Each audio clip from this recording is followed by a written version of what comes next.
بسم اللہ الرحمن الرحیم۔ السلام علیکم۔ اللہ پاک سے ہمیشہ یہی دعا کرنی چاہیے کہ وہ ہر قسم کی آزمائش سے، اچانک آنے والی مصیبتوں اور غموں سے ہمیں بچائیں۔ ہم اچھی بڑی زندگی گزار رہے ہوتے ہیں کہ اچانک ہی پریشانیاں اور فکریں ہماری گھر کی راہ دیکھ لیتی ہیں۔ میں اپنی بیوی اور بیٹی کے ساتھ نہایت خوش و خرم زندگی گزار رہا تھا کہ ایک دن کام سے واپس آتے ہوئے میری بائک کی ٹکر ایک گاڑی کے ساتھ ہو گئی۔ اس حادثے میں میری دونوں ٹانگیں ضائع ہو چکی تھیں۔ یہ غم بہت بڑا تھا، یہ میرے اعصاب کو توڑنے کے لیے کافی تھا۔ کبھی سوچا بھی نہیں تھا کہ یوں ہو جائے گا۔ میں جو اپنے گھر کی کفالت کر رہا تھا، اپنے گھر والوں پر ہی بوجھ بن جاؤں گا۔ گو کہ میری بیوی اور بیٹی نے مجھے سر آنکھوں پر بٹھا رکھا تھا۔ وہ ہر وقت میری دل جوئی کیا کرتی تھی، مگر میں جانتا تھا کہ اب میں بس چارپائی کا ہو کر رہ گیا ہوں۔ میرا ایک بہت مہنگا آپریشن ہونا تھا۔ اگر وہ آپریشن نہ ہوتا تو میری جان کو خطرہ لاحق تھا۔ میں نے گھر میں کہہ دیا تھا کہ مجھے کسی قسم کے آپریشن کی کوئی ضرورت نہیں ہے۔ یہ پیسے جو میں نے جوڑ کر رکھے تھے، یہ میری بیٹی کے جہیز کے تھے۔ میری بیٹی سارا بولی، ابو آپ کے سر پہ میرے 1000 جہیز قربان، آپ ہوں گے تو ہی دنیا کے رنگ اچھے لگیں گے۔ میری بیٹی اور بیوی نے میری ایک نہ سنی اور میرا آپریشن کروایا تھا۔ ہسپتال کی فیس اور مہنگی دوائیوں نے میری جمع پونجی کو دیمک کی طرح چاٹ لیا تھا۔ میں خود کو بے انتہا بے بس محسوس کرتا تھا، اس لیے ہر وقت روتا رہتا تھا۔ میری بیوی میری دل جوئی کرتی تو میں کہتا، مجھے آگے اندھیرا ہی اندھیرا نظر آ رہا ہے، آگے کیا ہوگا؟ میری بیوی کہنے لگی، اللہ پر بھروسہ رکھو، وہ بہترین سبب پیدا کرنے والا ہے۔ مجھے اس بھری دنیا میں صرف اللہ ہی پر تو بھروسہ تھا۔ میری بیٹی نے کالج جانا چھوڑ دیا تو میری بیوی بولی، کیوں بیٹی، تم کالج سے اس قدر چھٹیاں کیوں کرنے لگی ہو؟ تو وہ رو کر بولی، امی میں جانتی ہوں کہ ہمارے پاس اتنے پیسے نہیں ہیں کہ آپ میری فیس ادا کر سکیں۔ مدیحہ سختی سے بولی، سارا تم چھوٹی ہو تو چھوٹی بن کر رہو، میں جانوں میرا کام جانے، کل سے تم کالج لازمی جاؤ گی۔ میری بیٹی ایک بار پھر سے پڑھنے لگی تھی۔ میں مدیحہ سے بولا، مدیحہ تم یہ سب کیسے کرو گی؟ وہ بولی، ندیم تم جانتے ہو نا میری والدہ اپنے گاؤں کی مشہور دائیں تھی، میں نے ان سے بہت کچھ سیکھا تھا۔ تمہیں تو علم ہے کہ مہنگائی کس قدر بڑھ گئی ہے، ہسپتالوں کے خرچے برداشت کرنا ہر انسان کے بس کی بات نہیں۔ اس لیے میں نے سوچا ہے کہ اپنی بیٹھک کو اسی کام کے لیے استعمال کرنے لگوں۔ میں اپنے اس کمرے میں لوگوں کی ڈلیوری کیا کروں گی۔ میں اپنی بیوی کی بات سن کر جہاں خوش ہوا تھا وہیں پریشان بھی ہو گیا تھا۔ میں بولا، مدیحہ تم یہ سب سنبھال لو گی نا؟ وہ بولی، ہاں کیوں نہیں۔ میں بولا، مدیحہ مجھے آج اس بات کی اہمیت کی سمجھ آئی ہے کہ اپنی بیٹیوں کو کسی نہ کسی قابل بنانا کتنا ضروری ہے۔ ہر انسان کی زندگی میں مسائل آتے ہیں، ایسے میں ہنرمند بیٹی کسی کے آگے ہاتھ پھیلانے سے تو بچ جائے گی۔ پھر میں تھا اور وہ تنہائی تھی۔ میں تو سارا دن کام کرنے والا انسان تھا، مجھے محنت میں ہی سکون ملتا تھا۔ اب چارپائی کہاں اچھی لگتی تھی، مجھے صحن سے مدیحہ اور پڑوسن کے بولنے کی آواز آ رہی تھی۔ میں وقت گزاری کے لیے ان کی باتیں سننے لگا۔ مدیحہ بولی، رضیہ وہ ہمارے گھر کے سامنے جو لڑکا شفٹ ہوا ہے وہ کون ہے؟ پڑوسن بولی، میں نہیں جانتی اس کو، مگر اس کے متعلق یہ سن رکھا ہے کہ وہ بڑے اچھے کھاتے پیتے گھرانے سے ہے۔ مدیحہ اس کی بات سن کر خوش ہو گئی تھی۔ پھر وہ پڑوسن سے کوریت کر اس نئے لڑکے کے متعلق پوچھنے لگی تھی۔ مجھے مدیحہ کی باتیں سن کر ہنسی آنے لگی تھی۔ میں جانتا تھا کہ وہ یہ سب معلومات اس لیے لے رہی تھی کیونکہ ہماری جوان بیٹی گھر بیٹھی تھی۔ مدیحہ جلد سے جلد اس کے ہاتھ پیلے کر دینا چاہتی تھی۔ میں یوں ہی سو گیا تھا۔ جب میری آنکھ کھلی تو ہر طرف اندھیرا پھیل چکا تھا۔ میں مدیحہ کو پکارنے لگا، مدیحہ کہاں ہو؟ میری بیٹی بھاگتی ہوئی میرے پاس آئی اور بولی، جی ابو آپ کو کوئی کام ہے؟ میں بولا، بیٹی تمہاری امی کہاں ہے؟ میں کب سے سویا پڑا تھا، اس نے مجھے جگایا ہی نہیں، اب رات بھر مجھے نیند کہاں آئے گی؟ سارا بولی، ابو میں تو سمجھی امی آپ کو بتا کر گئی ہوں گی۔ میں جب کالج سے گھر واپس آئی تو امی گھر پر نہیں تھیں، ابھی تک وہ لوٹ کر نہیں آئی۔ سارا کی بات سن کر میرا دل بہت بے چین ہو گیا تھا۔ میں بولا، تمہاری امی کہاں جا سکتی ہے؟ اس نے کاندھے اچکا دیے۔ میں بے حد پریشان تھا، میں معذور انسان اپنی بیوی کو کہاں سے ڈھونڈوں گا؟ اتنے میں گھر کا دروازہ کھلا اور تھکی سی مدیحہ گھر میں داخل ہو چکی تھی۔ میں جلدی سے اٹھ بیٹھا اور بولا، مدیحہ تم کہاں گئی تھی؟ وہ نڈھال سی چارپائی پر آ کر لیٹ گئی تھی۔ سارا سے بولی، پانی تو لا دو۔ سارا پانی لے کر آئی تو مدیحہ کچھ بولنے کے قابل ہوئی۔ وہ بولی، میں ارد گرد محلوں میں جا کر سب کو بتا رہی تھی کہ میں نے دائی کا کام شروع کر دیا ہے، جس نے مجھ سے ڈلیوری کروانی ہو ہمارے گھر آ جائے۔ آج تو میں بہت تھک گئی ہوں۔ سارا نے جو کھانا بنایا تھا وہ ہم سب نے مل کر کھایا تھا۔ پھر مدیحہ بستر پر ڈھہ گئی تھی۔ تھوڑی دیر بعد ہی اس کے خراٹے کمرے میں گونجنے لگے تھے، جبکہ میں بیٹھا اپنے نصیبوں کو کوف رہا تھا۔ میں دن میں سو چکا تھا، اس لیے مجھے نیند نہیں آ رہی تھی۔ رات کے 1 بجے کے قریب ہمارے گھر کے دروازے پر دستک ہوئی تو مدیحہ جلدی سے اٹھ بیٹھی تھی۔ اس کے چہرے پر خوشی ہی خوشی تھی۔ وہ باہر دروازہ کھولنے کے لیے جانے لگی تو میں بولا، مدیحہ کیا کر رہی ہو؟ رات کے اس وقت دروازہ کھولنا اچھی بات نہیں۔ تم جانتی ہو کہ تمہارا شوہر معذور ہے اور بیٹی جوان ہے، میں تم لوگوں کی حفاظت نہیں کر پاؤں گا۔ مدیحہ بولی، ندیم فکر مت کرو، یہ کوئی عورت ہوگی جو اپنی ڈلیوری کے لیے آئی ہوگی۔ میری بیوی بیٹھک والے کمرے میں چلی گئی۔ اس نے ادھر کا دروازہ کھول کر مہمان کو کمرے میں بٹھا دیا، جبکہ یہاں میری جان پر بنی ہوئی تھی۔ مدیحہ کو اس طرح بے احتیاطی سے کام لینا نہیں چاہیے تھا۔ وہ تو یوں بیٹھک کی طرف بڑھی جیسے اس پر الہام ہوا ہو کہ ڈلیوری کا ہی معاملہ ہوگا۔ میری بیوی بیٹھک سے واپس نہیں آئی تھی، وہ وہیں پر جم سی گئی تھی، جبکہ میں کان لگا لگا کر سننے کی کوشش کر رہا تھا کہ کون آیا ہے ہمارے گھر۔ اگر عورتوں کی آپس میں گفتگو سنائی دیتی تب مجھے تسلی تو ہو جاتی کہ میری بیوی محفوظ ہے۔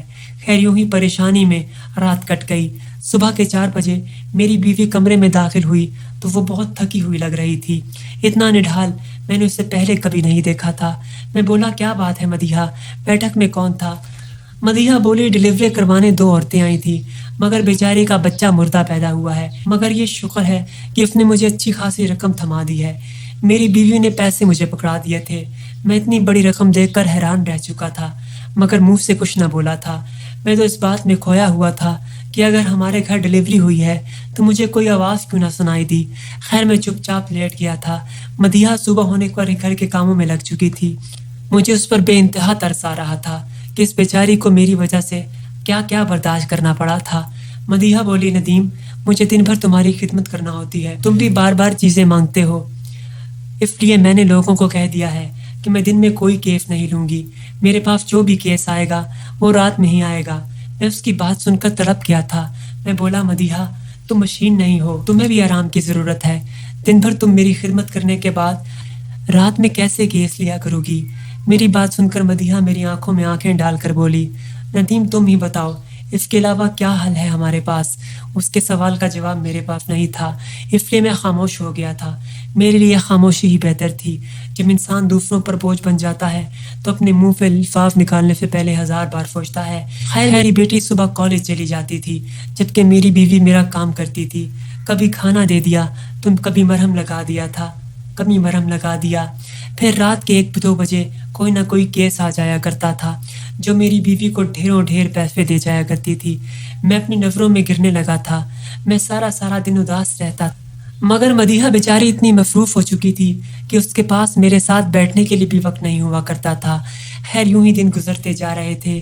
ایک دن میں تنہائی سے تنگ آ کر بولا، مدیحہ تم میری کرسی گھر کے سامنے والی گلی میں رکھ دیا کرو، میں گھر میں رہ کر تنگ آ چکا ہوں۔ میری یہ بات سن کر مدیحہ پریشان ہو گئی تھی۔ وہ بولی، ارے جانے دو، باہر کتنے جراثیم ہوتے ہیں، تمہیں کیا پتا، تمہارا یوں باہر بیٹھنا ٹھیک نہیں ہے۔ میں چپ کر گیا تھا، مگر میری آنکھوں سے آنسو گرنے لگے تھے۔ میرے آنسو دیکھ کر مدیحہ پریشان ہو گئی تھی۔ وہ بولی، کیا بات ہے ندیم، کیوں رو رہے ہو؟ میں بولا، مدیحہ معذور ہونے کے ساتھ ہی کیا انسان کو اپنی مرضی بھی ختم کر دینی چاہیے، کیونکہ ایک محتاج انسان دوسرے کی مرضی کا غلام ہو کر رہ جاتا ہے۔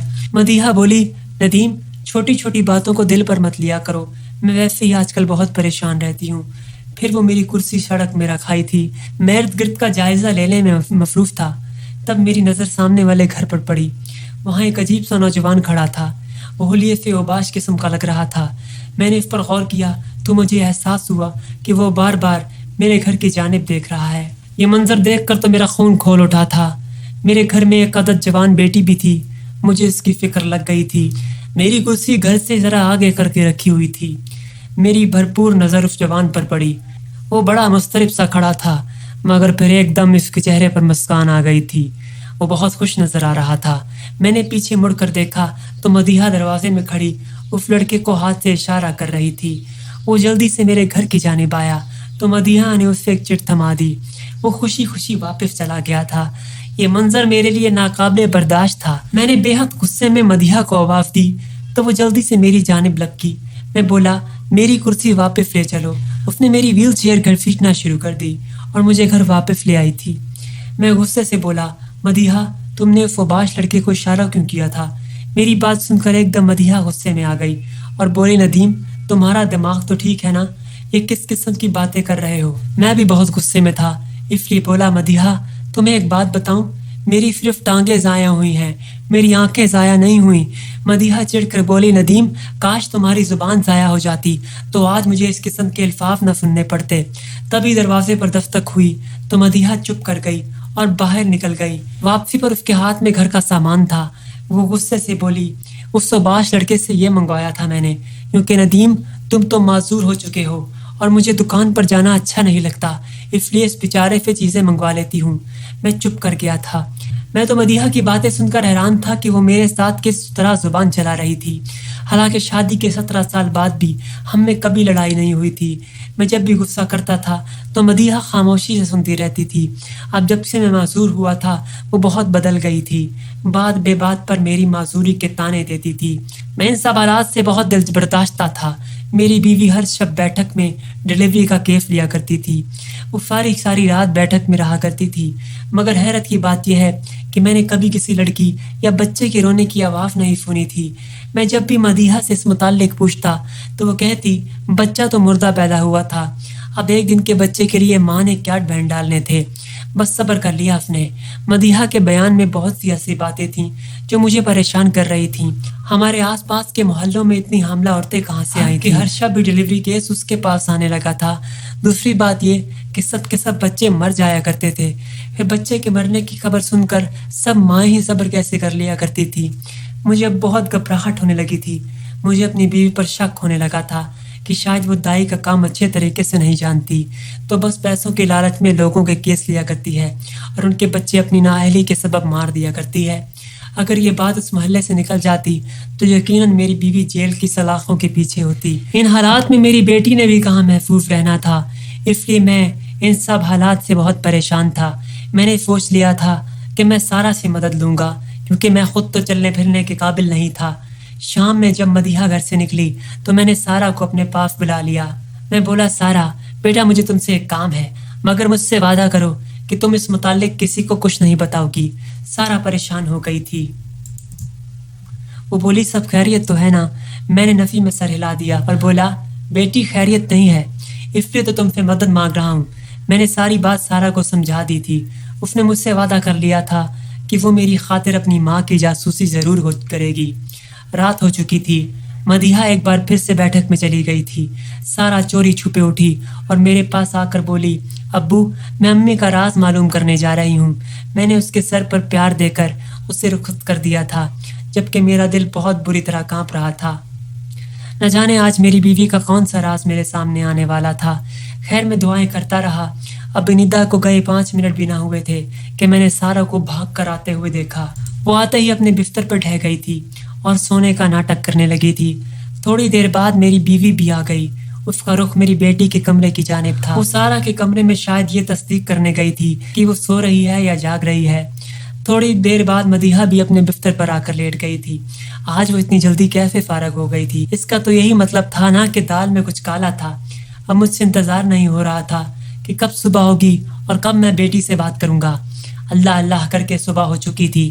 سارا میرے پاس آئی تو میں بولا آج کالج مت جانا۔ سارا نے پیٹ درد کا بہانہ بنا کر چھٹی کر لی۔ جب مدیحہ گھر سے باہر نکلی تو سارا جلدی سے میرے پاس آ گئی۔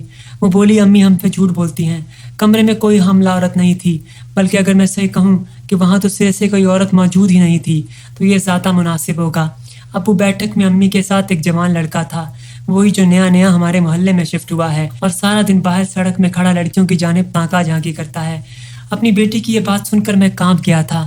ایسے لگنے لگا تھا کہ ابھی میری حرکت قلب رک جائے گی، مگر میں تو بہت ڈھیٹ ثابت ہوا تھا۔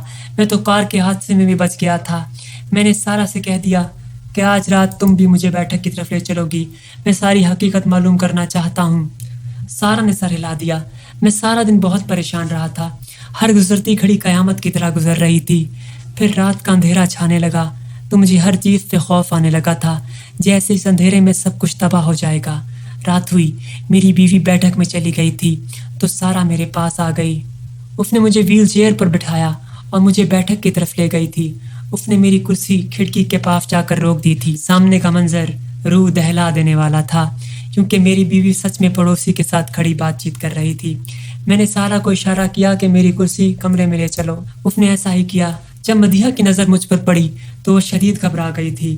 وہ لڑکا بھاگنا چاہتا تھا، مگر میں بولا رکو، تم دیکھ رہی ہو نا میں معذور ہوں، میں تمہارا کچھ نہیں بگاڑ پاؤں گا، اس لیے رک کر میری بات سن لو۔ وہ بھی رک گیا تھا۔ میں بولا مدیحہ یہ لڑکا کون ہے؟ مدیحہ رونے لگی۔ میں بولا رونے کی ضرورت نہیں ہے مدیحہ، میں تمہارا کچھ نہیں بگاڑ سکتا، بولو یہ لڑکا کون ہے؟ مدیحہ بولی یہ میرا سوتیلا بھائی ہے۔ میں حیران تو ہوا تھا، مگر بولا یہ اس وقت یہاں کیا کر رہا ہے؟